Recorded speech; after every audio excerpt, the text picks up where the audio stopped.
Hi, friends. So today I had quite the adventure. I actually had an eye doctor appointment, and that has really changed, even in a year, because the last time I was there was a year ago, basically. And so I went in for my regular exam, and it's so wild, the machines now that take pictures of your eyes. And I don't do the pressure thing because that just freaks me out. And I'll tell you why. So a long time ago, when I first came to this country, I was taken to the eye doctor, and he puffed my eye with the air, and I've never forgiven him. And I've been traumatized by that ever since. So I go in there and I tell them I'm not doing that. So I there's no way. And as an adult, I have tried, because I'm like, okay, I'm an adult now. I should probably do this.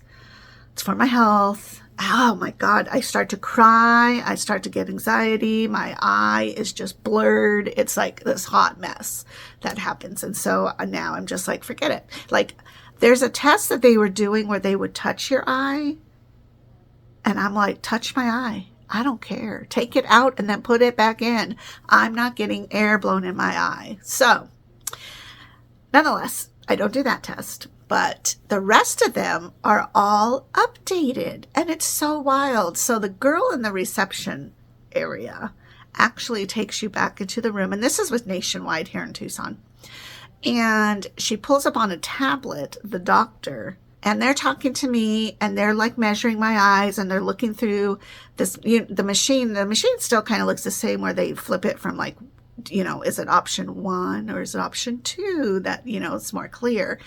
And so you sit this way and on that machine, and the screen's over there, and you're talking to them and kind of going back and forth, and they're pulling down these different things. And it's just wild. Like, they don't even come to the office. So my doctor was really great. I feel like he was very informed, and he was, trying to give me pointers and different things. And one of the things he told me, which I never heard about before, was because I do wear contacts mostly. He's like, when you wear contacts at night, you need to take them out, and you need to give your eyes at least 3 to 4 hours before sleep, to let your eyes absorb as much oxygen as possible.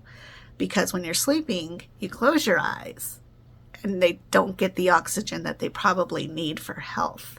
That's just like overall eye health. And I've never heard that before. And I've worn contacts for years and years and years.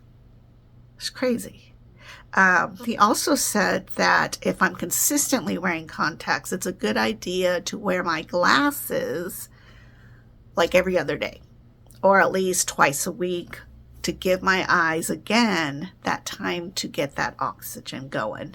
And I was like, wow, that's really cool. Now, the weird part, okay, I can handle most things. Like if you get cut, I got you.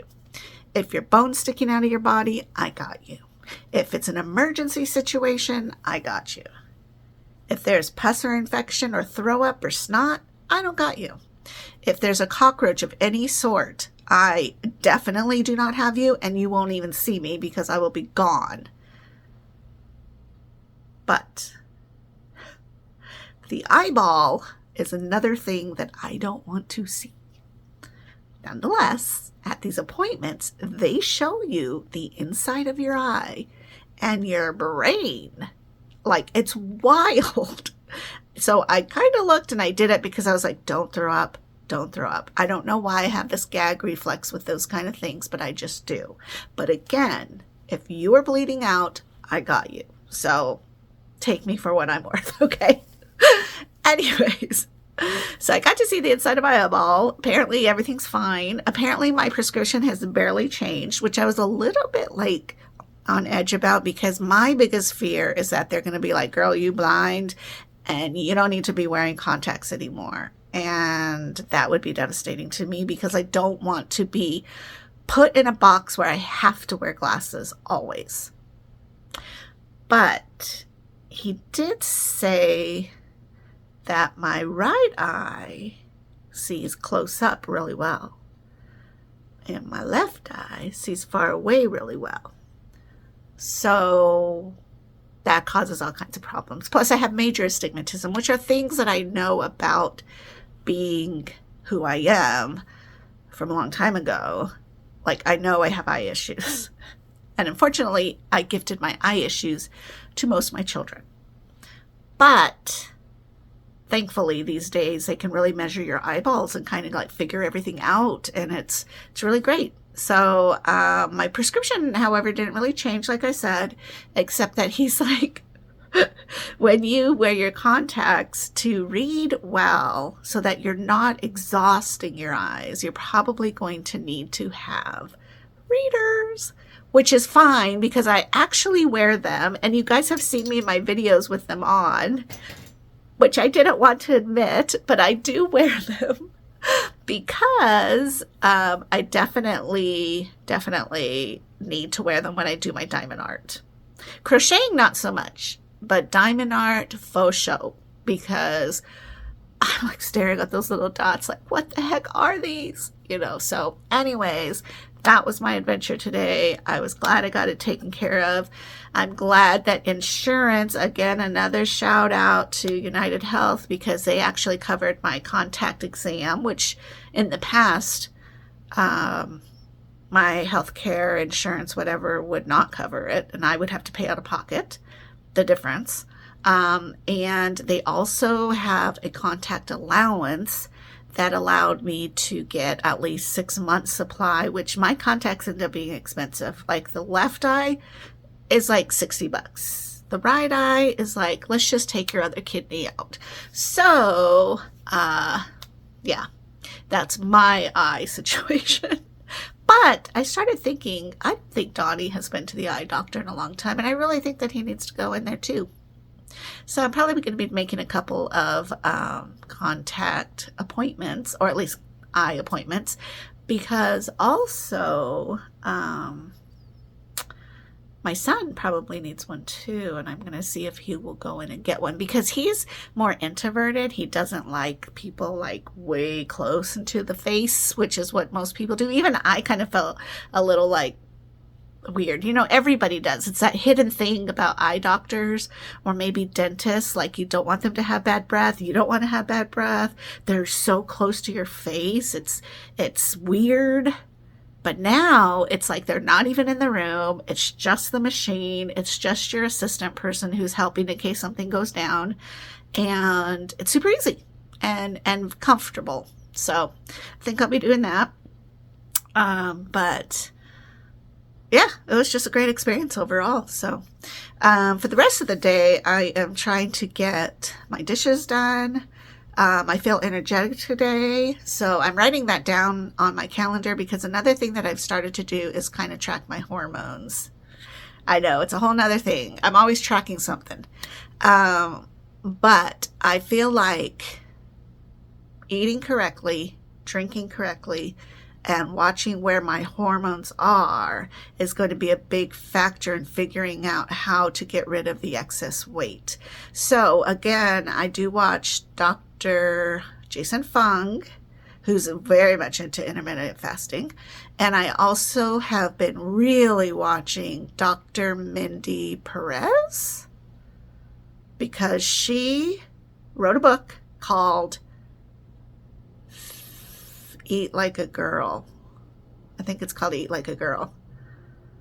And it's amazing. Like, the things she talks about gives me chills, because it's like stuff that girls, women, my mom, and no offense to my mom, but people have not talked about when it comes to women and our wonderful, wonderful bodies, and how our bodies relate to childbirth, and our hormones launch us into survive mode and just all of it. And so I've been watching her.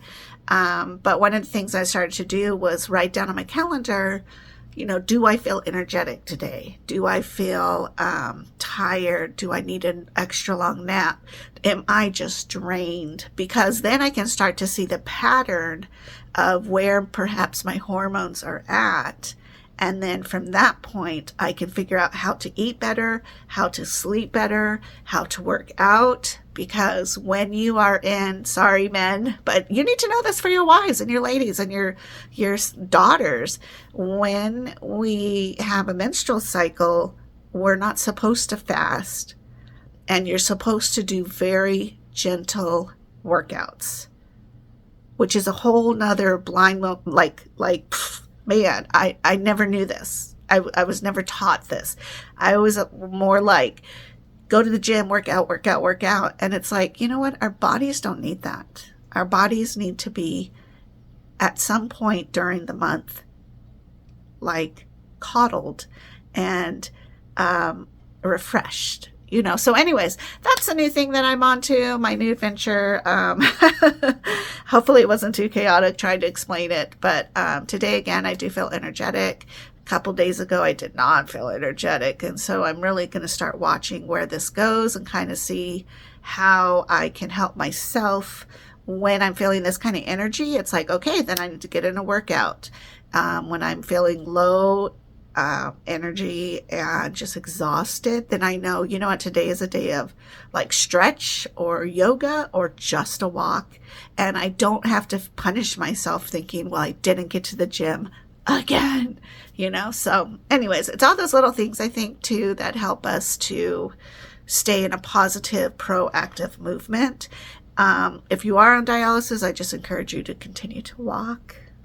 Just try to get out there, maybe do 10 minutes at most, do 15, kind of build yourself up.